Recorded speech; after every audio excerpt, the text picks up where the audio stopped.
شم النسيم بقى والله كانت طفوله خطيره. اليوم يوم شم النسيم ده ما كانتش هتحط بس هي يلا عشان خاطرها جميل عشان نفضي الترابيزه. ايوه فكان بقى ايه متشكرين يا حبيبتي متشكرين جدا.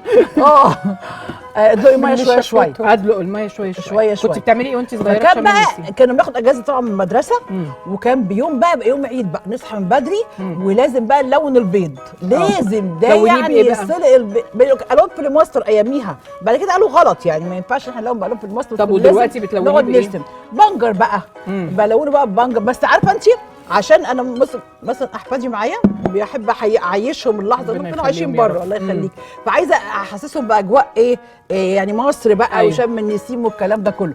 فبخليهم يلونوا البيض وهو ني يعني يمسكوه بالراحه كده عشان اطقشه بقى ما يبقاش زي المسلوق بيروح شارب الايه اللون. عشان ما يعني تستفيدي استفاد من البيض. فممكن انا يلونوه انما احنا لا احنا كنا بنسلقه وبعدين الصيد وانت ما خلصتيش الوصفه لسه.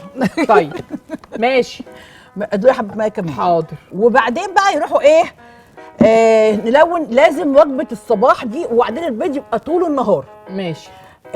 طبعا البيض ده زي ما قلتي البيض مسلوق لازم. وكميات بقى يقول لك بقى كل من الكميات دي لان هي عاده فرعونيه ان البيض ده فيه الحياه.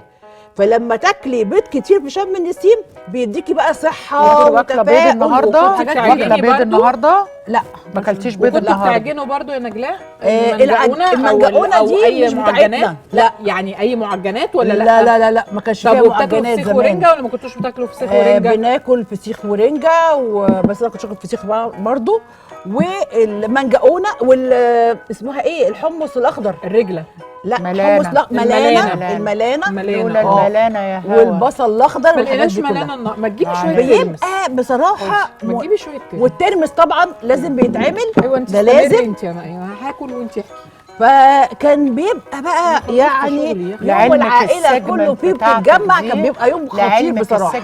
يعني انا حاسه دلوقتي مش كتير بيحتفلوا بده. اتكلموا مش كتير بيحتفلوا بشم النسيم ولكني اقول لكم لازم تحتفلوا بشم النسيم.